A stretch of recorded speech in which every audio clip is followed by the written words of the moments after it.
Hello everyone.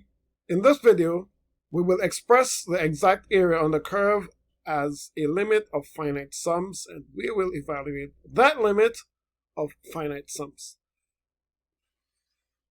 Let me say that so far we've been calculating the width of rectangles by the delta x is equal to b minus a over n. These represent the base of rectangles used to approximate the area on the curve when we sum them.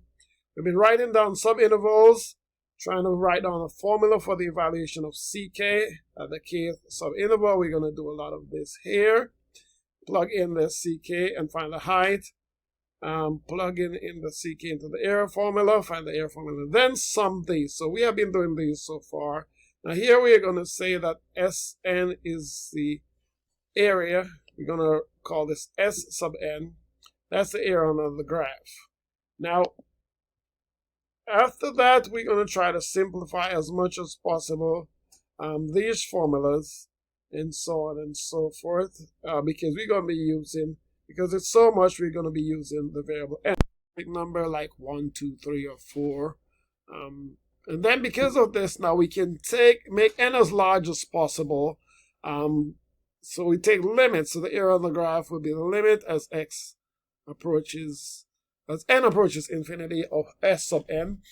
And so that would be the limit as n approaches infinity of summation k is equal to 1 to n of f of ck times delta x. Right? And so we'll end up with an answer. We end up with an answer. We could use left endpoints, right endpoints, or midpoints, and either way we get the same answer. Most of the questions will use right endpoints, but that is okay. Either way, we'll get the same answer. We're going to estimate the area on the curve. F of x is equal to 2x plus 5 on the interval 0, 7 using n subintervals of equal width and left endpoints. Your final answer should include only numbers, arithmetic operations, trig, or log operations, and a variable. So here's a solution. Here's a solution. We have our delta x equals 7 minus 0 over n, because a was equal to 0, b was equal to 7. And so delta x is 7 minus 0 over n, which would be 7 over n. So if we're looking at the left endpoints and we want to write these out in intervals as we did previously, and indexing them at k equals 1, k equals 2, we want to see that when k equals 1, we have 0, and k equals 2, we have 7 over n. And continuing that pattern, we can figure this out to be k minus 1 times 7 over n. Now in general, we could use this formula for left ends, a plus k minus 1 times delta x. You can use this in general for all the left ends. So the height would be equal to f of ck, which is equal to 2. And then plug in this k minus 1 times 7 over n plus 5. And simplify this as much as we can. Expand and simplify, we end up with 14k over n minus 14 over n plus 5. Now we want to find S sub n, that is equal to your f ck times your delta x, and delta x we said was 7 over n. So then it's going to be summation k equals 1 to n, 14k over n minus 14 over n plus 5 times 7 over n. And we expand that as much as we possibly can. So that's going to be equal to 98k over n squared minus 98k, no, not 98k, but just 98 over n squared, plus 35 over n. And then we can use our properties of summations to separate these out. Summation k is equal to 1 to n of 98 k over n squared minus summation k equals 1 to n, 98 over n squared plus summation k is equal to 1 to n of 35 over n. And then using more properties of summations of sigma, we can pull this 98 over n squared to the left of the summation sign. This is k equals 1 to n of k. 98 over n squared, summation k is equal to 1 to n of 1 plus 35 over n, summation k is equal to 1 to n of 1. And then looking back at our formulas, our quick formulas for k, and then for a constant, if we had summation k is equal to 1 to n of k, that would give you n times n plus 1 over 2, and then that times 98 over n squared, and the rest is pretty much just algebra. You subtracting 98 over n squared times n, and then add in 35 over n times n, because this is what you get. N times 1 would be what you get for the sum of a constant. And simplifying this as much as possible, we end up with 49 times n plus 1 over n minus 98 over n plus 35. Follow-up question to this. Let us do a follow-up question to this. Determine the exact area under the curve f of x is equal to 2x plus 5 on the interval 0, 7.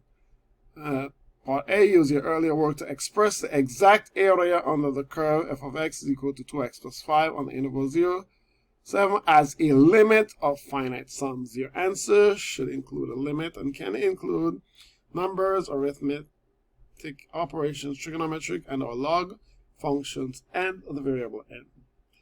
And another follow-up to that, to evaluate the limit from part A to determine the exact area under the curve. So we're going to write it as limit first of all, and then to evaluate it to determine the exact area of the curve or under the curve. F of x is equal to 2x plus 5. Okay, so let us go ahead and try to find a formulation for the limit. So we know that we're going to call it limit as